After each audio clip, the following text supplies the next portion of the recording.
अस्सलाम वालेकुम ninth class.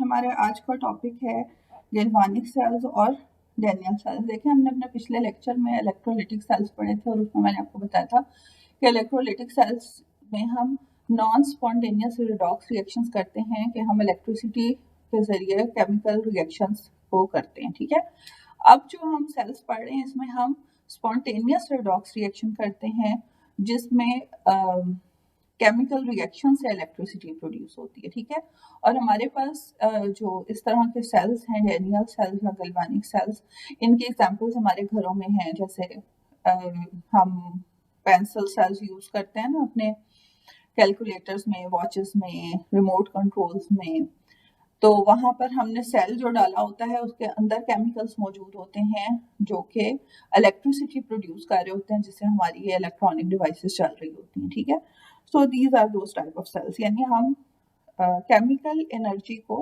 Electrical energy में इस्तेमाल में कन्वर्ट करते हैं और उसे यूज करते हैं। अब इसका गैल्वानिक सेल्स का नाम वोल्टेइक सेल्स इसलिए पड़ा कि the first scientist who use this cell, discovered this cell was Alessandro Volta. फिर इंग्लिश केमिस्ट था फ्रेडरिक डैनियल, जिसने पहला वोल्टेइक सेल प्रोड्यूस किया जिंक और कॉपर के इलेक्ट्रोड के साथ, और इसलिए इसका नाम डैनियल सेल भी पड़ गया। अब गैल्वानिक सेल जो है वो किस तरह बनाया जाता है, मैं यहाँ पर एक रफ सी डायग्राम बनाती हूँ। रफ सी इसलिए क्योंकि I can't make very good diagrams over here, लेकिन आई होप कि आपको वो समझ आ जाएगी कि हमारा बेसिक प्रोसेस क्या हो रहा है। ठीक है जी, this is a rough sketch of a Daniell cell, a typical Daniell cell. ठीक है, अब इसमें हमारे पास दो हमने कंटेनर्स लिए हैं। एक में हमने जिंक रॉड यूज किया है as an electrode. This electrode is made up of zinc and this electrode is made up of copper. ठीक है, अब यहाँ पर जो इलेक्ट्रोलाइट यूज हुआ है इसमें, that is zinc sulphate, 1 molar solution of zinc sulphate. और यहाँ पर जो हमारे पास इलेक्ट्रोलाइट यूज हुआ है, that is 1 molar copper sulphate solution.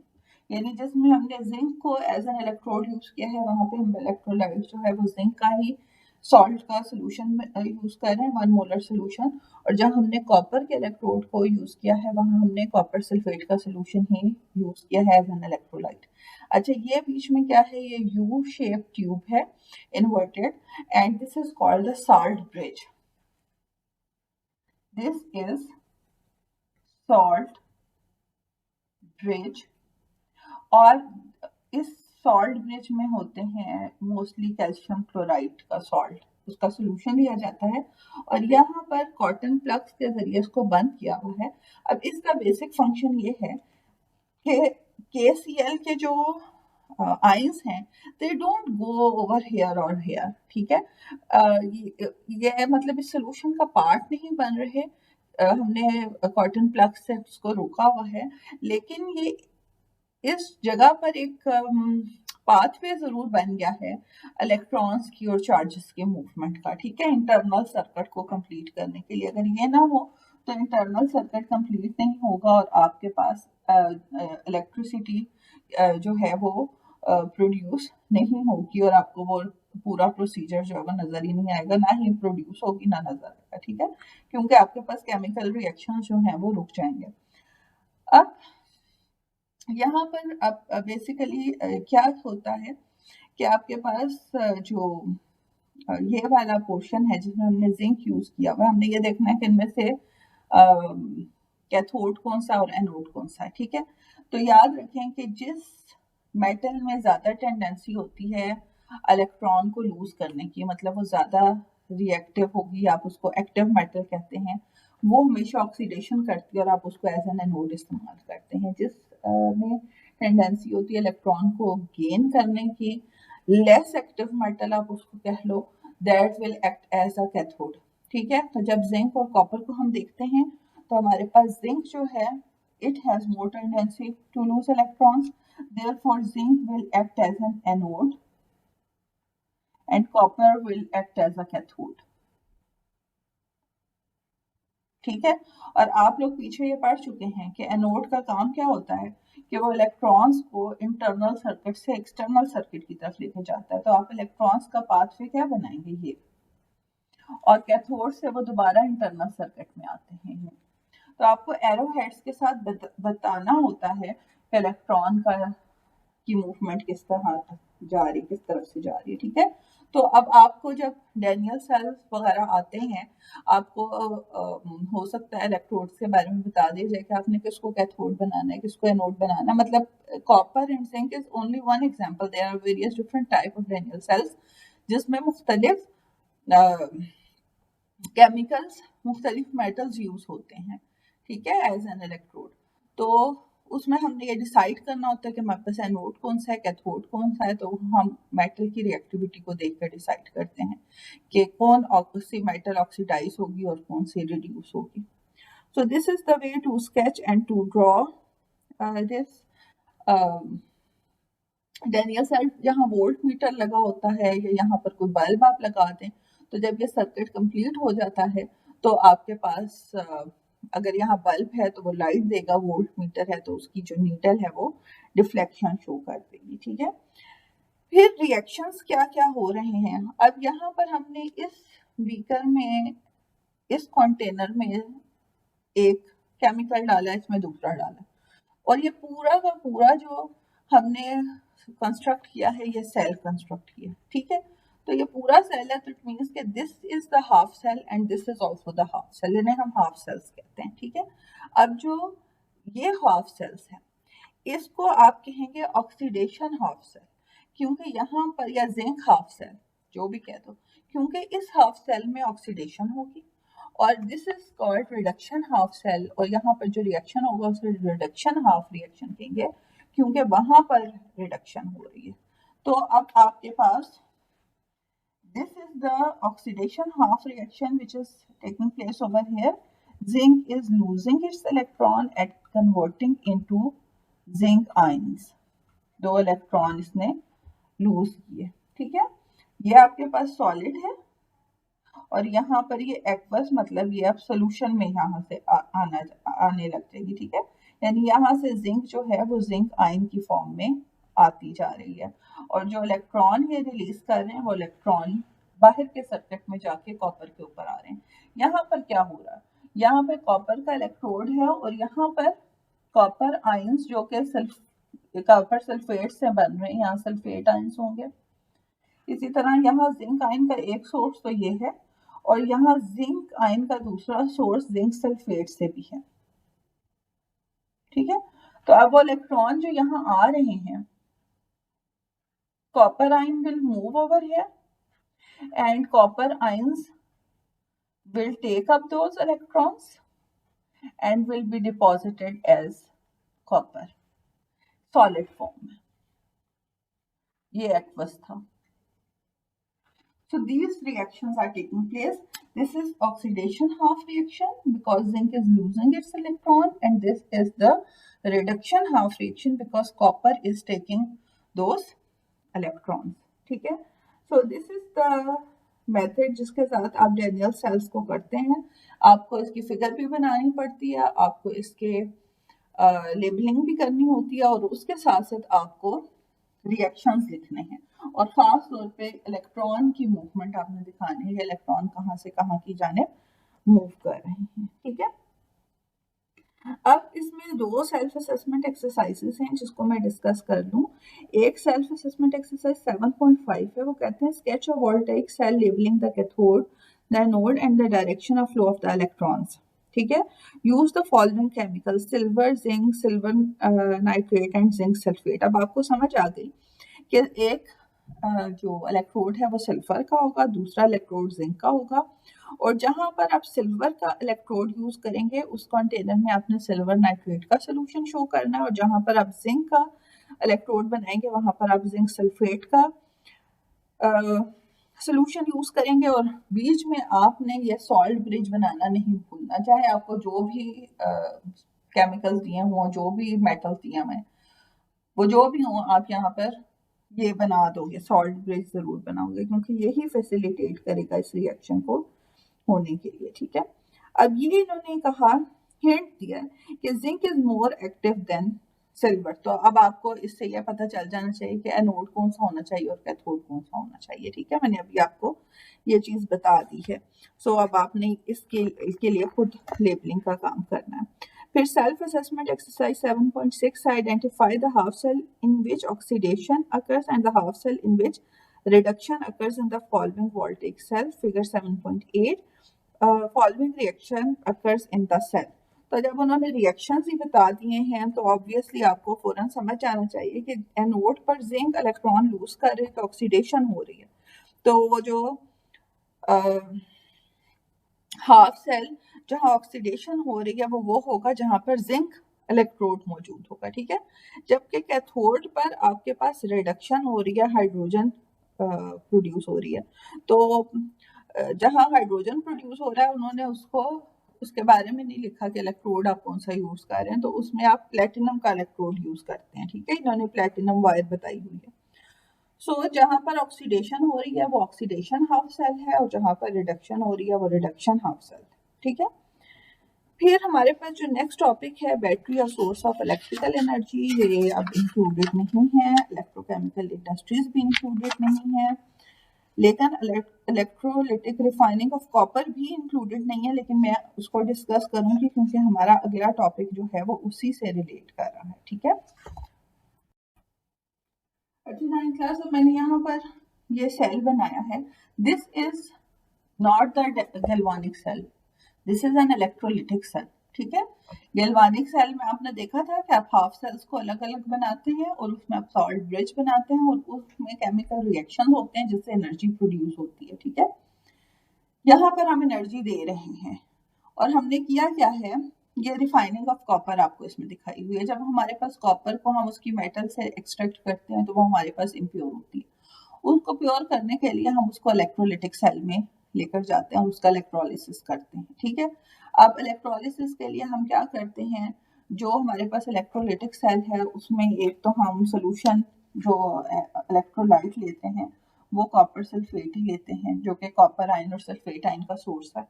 ठीक है, अब इसमें इंपॉर्टेंट चीज ये है कि इसमें जो हम एनोड बनाते हैं that is made up of copper basically, लेकिन उसमें कॉपर के साथ साथ और जो मेटल की इम्प्योरिटीज हैं, क्योंकि हम बेसिकली हम चाह रहे हैं कि हम कॉपर को प्योरीफाई करें, तो हम इम्प्योर कॉपर का एनोड बना देते हैं। सो दिस इम्प्योर कॉपर से जो इलेक्ट्रोड बन रहा है दैट इज द एनोड, और प्योर कॉपर से हम कैथोड बना देते हैं।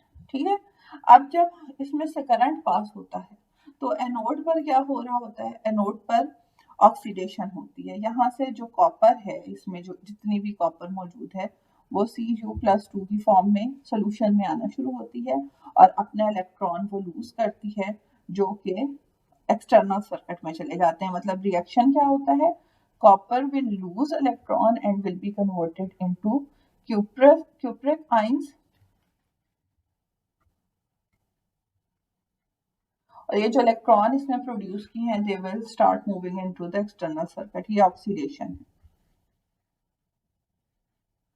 और रिडक्शन में क्या होता है, कैथोड पर रिडक्शन हो रही है, वहां पर क्या हो रहा है, यहाँ से इलेक्ट्रॉन मूव करते हैं, इस इलेक्ट्रोड पर आते हैं कैथोड पर, और यहाँ पर जो Cu+2 आयंस इस सोल्यूशन में मौजूद है, जो यहाँ से भी हैं यहाँ से भी आ रहे हैं, they will start moving over here and they will pick up the electrons and will be converted into solid form. अब इस पूरे प्रोसेस के दौरान कॉपर कैसे प्योरीफाई होगी, इसमें जितनी भी इम्प्योरिटीज हैं, जो मेटल इम्प्योरिटीज हैं, आयरन होगी, सिल्वर की कुछ कंटेंट होगा, वटएवर जो भी होगी, वो आहिस्ता आहिस्ता नीचे सेटल डाउन होना शुरू हो जाएगी, क्योंकि कॉपर जो है वो सॉलिड फॉर्म से इसमें कन्वर्ट होती जा रही है, सोल्यूशन में क्यूप्रिक फॉर्म में कन्वर्ट होती जा रही है। तो एनोड आहिस्ता आहिस्ता साइज में भी कम होता जाएगा। दूसरी तरफ से वही कॉपर जो यहाँ पर आ रही है, प्रोड्यूस हो रही है, वो यहाँ जाकर डिपॉजिट हो रही है, तो कैथोड का वेट थोड़ा बढ़ना शुरू हो जाएगा क्योंकि यहाँ डिपोजिशन हो रही है, और ये एनोड जो है वो आहिस्ता आहिस्ता कम से कम या खत्म होना शुरू हो जाएगा। यहाँ नीचे इम्प्योरिटीज बैठना शुरू हो जाएंगी, इसको आप एनोड मर्ड कहते हैं। यहाँ इम्प्योरिटीज बैठ जाएंगी, एनोड मर्ड, ठीक है। तो इस तरह आप ये रिएक्शन करके इम्प्योर कॉपर को प्योर में कन्वर्ट कर लेते हैं। अब ये तो इसकी एक चीज है, लेकिन आप इसी प्रोसीजर को यूज करते हैं एक इम्पॉर्टेंट कमर्शियल इंडस्ट्रियल प्रोसेस में, which is known as electroplating, ठीक है। इसी कॉन्सेप्ट को इस्तेमाल करते हुए अब है क्या डेफिनेशन इसकी, electrolytic process used to deposit one metal on another metal is called electroplating. ये आप इसकी डेफिनेशन याद करें। अगर अब आप इस प्रोसीजर को देखो, हमने प्योर कॉपर लिया था और यहाँ हमने इम्प्योर कॉपर लिया था, तो यहाँ से कॉपर मूव किया और यहाँ प्योर कॉपर डिपॉजिट होती चली गई। अगर आप यहाँ पर कोई ऑब्जेक्ट कोई भी लगा रहे हैं, ठीक है, सपोज कॉपर ही का कोई ऑब्जेक्ट लगा रहे हैं, लेकिन यहाँ आप कोई और मेटल यूज कर रहे हैं और फिर आप चाहें कि उसका डेपोजिशन इसके ऊपर हो जाए, वो इसके ऊपर स्टिक कर जाए, तो इसी प्रोसीजर के जरिए ये पॉसिबल है कि मतलब आप कैथोड जो भी ऑब्जेक्ट जिस पे आप इलेक्ट्रोप्लेटिंग करना चाह रहे हैं वो आप ऑब्जेक्ट उधर यूज करो, और जिस मेटल की इलेक्ट्रोप्लेटिंग करना चाह रहे हो उसको आप एज एन एनोड यूज करो, और जो सोल्यूशन है वो जिस मेटल की आप इलेक्ट्रोप्लेटिंग करना चाह रहे हो उसका कोई भी अच्छी कॉन्सेंट्रेशन का सोल्यूशन, आमतौर पे 1 मोलर हम ले लेते हैं, वो यूज कर लो, और आप इलेक्ट्रिसिटी का सोर्स इस्तेमाल करो, बैटरी इस्तेमाल करो, तो आपके पास जो ऑब्जेक्ट है उसके ऊपर जिस मेटल की आप इलेक्ट्रोप्लेटिंग चाहते हो वो होती चली जाएगी। और ये मेथड जो है वो हमारे पास आजकल बहुत इस्तेमाल होते हैं, हमारे डेकोरेशन पीसेस में यूज हो रहा होता है। हमारे जहाँ हम चाहते हैं कि हम अपनी किसी मेटल को या किसी ऑब्जेक्ट को कोरोजन से बचाएं, तो हम उसके ऊपर इलेक्ट्रोप्लेटिंग किसी ऐसी मेटल की कर देते हैं जो कोरोड नहीं होती आसानी से। फिर हमारे पास ज्वेलरी की बहुत सारी चीज़ें होती हैं जिसमें इलेक्ट्रोप्लेटिंग होती है। आप लोगों ने अक्सर बाजार में, मार्केट में देखा होगा कि ज्वेलरी मिल रही होती है जिसके लिए कहते हैं कि इसके ऊपर इलेक्ट्रोप्लेटिंग हुई हुई है मेटल की, ठीक है। सो these are the uses of electroplating। अब कंडीशंस क्या होनी चाहिए अगर आप चाहते हैं कि अच्छी इलेक्ट्रोप्लेटिंग हो, तो आपके लिए पहले तो करंट डेंसिटी हाई होना चाहिए, मतलब आपने बहुत लो वोल्टेज का करंट नहीं यूज करना, हाई वोल्टेज की करंट डेंसिटी इस्तेमाल करनी है। फिर टेम्परेचर कम होना चाहिए, और मेटल की कॉन्सेंट्रेशन ज़्यादा होनी चाहिए इलेक्ट्रोलाइट की। जैसे मैंने अभी कहा था कि आप यहाँ पर जो इलेक्ट्रोलाइट यूज़ कर रहे हैं उसकी अच्छी कॉन्सेंट्रेशन होनी चाहिए, यानी अगर आप 1 मोलर भी ले रहे हो तो that is a good concentration, ठीक है। आपकी फिगर 7.13 में इस प्रोसेस को शो किया हुआ है। देखो, सिल्वर का इलेक्ट्रोड बनाया हुआ है और स्पून शो किया हुआ है, और आप स्पून की सिल्वर प्लेटिंग कर रहे हो। बैटरी है जिस पर सिल्वर जो आयंस हैं, जो इलेक्ट्रोलाइट होगा यहाँ पर वो भी सिल्वर का ही इलेक्ट्रोलाइट होगा, ठीक है। और सिल्वर आयंस जो हैं एनोड से मूव कर रहे हैं, कैथोड की तरफ जा रहे हैं, कैथोड पर इलेक्ट्रॉन्स आ रहे हैं और वो सिल्वर आयन इलेक्ट्रॉन्स लेके सिल्वर मेटल में कन्वर्ट हो रहे हैं, और इस तरह स्पून की इलेक्ट्रोप्लेटिंग हो रही है सिल्वर के साथ, ठीक है।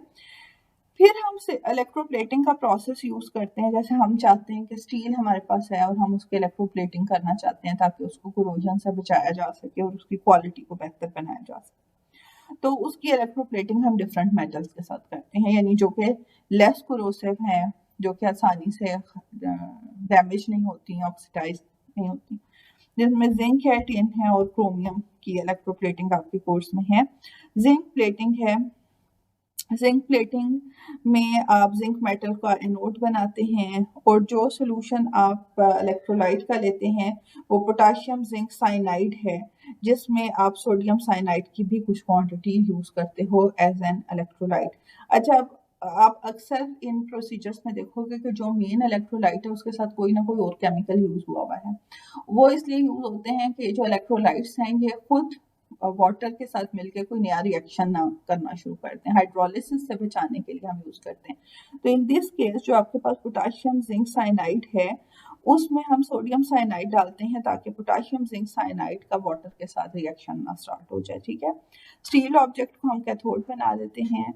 फिर हम जिंक क्या जब रिएक्शन करते हैं तो हमारे पास जिंक एनोड से मूव करना शुरू करता है एट जिंक आयन कैथोड पर, वही जिंक इलेक्ट्रॉन लेके जिंक मेटल में कन्वर्ट होता है और डिपॉजिट हो जाता है। ठीक है, so the method is the same. आप इसी तरह से इलेक्ट्रोलिटिक सेल बना सकते हैं जैसे कि मैंने यहाँ पर बनाया है।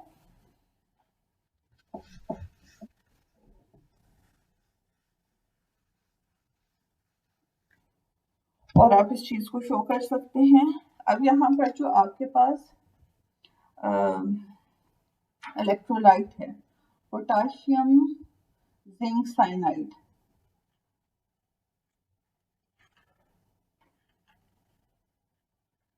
इसकी आयोनाइजेशन कैसे होती है? It produces first potassium ions along with this zinc cyanide ions, और फिर ये zinc cyanide ions further ionise होते हैं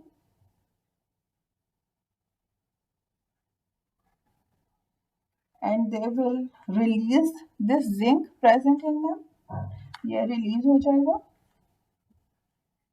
इस फॉर्म में, और साइनाइड आयन इस फॉर्म में। तो ये जिंक का सोर्स हो गया इलेक्ट्रोलाइट में। और फिर आपके पास एनोड पर ऑक्सीडेशन होती है जिंक की। जिंक आपने मेटल की फॉर्म में, रॉड की फॉर्म में, इलेक्ट्रोड की फॉर्म में लिया हुआ था, सॉलिड फॉर्म में। वो कन्वर्ट होता है जिंक आयन में, इलेक्ट्रॉन रिमूव होता है और ये जिंक आयन मूव करते हैं कैथोड की तरफ। तो कैथोड पर क्या रिएक्शन होता है?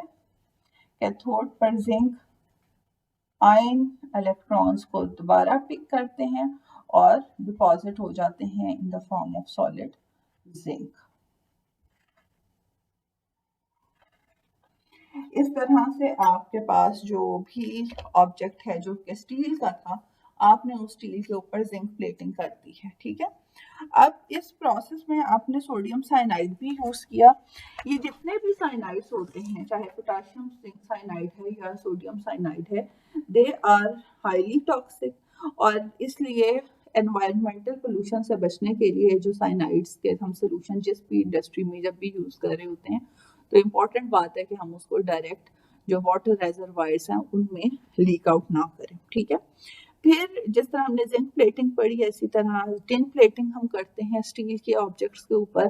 फिर हम टिन का की मेटल इलेक्ट्रोड लेते हैं, that will be N anode, जबकि हम टिन सल्फेट का सोल्यूशन, टिन का जो अपना प्रॉपर केमिकल नेम है दैट इज स्टेनस। ठीक है, तो स्टेनस सल्फेट का सोल्यूशन इलेक्ट्रोलाइट के तौर पे लेते हैं।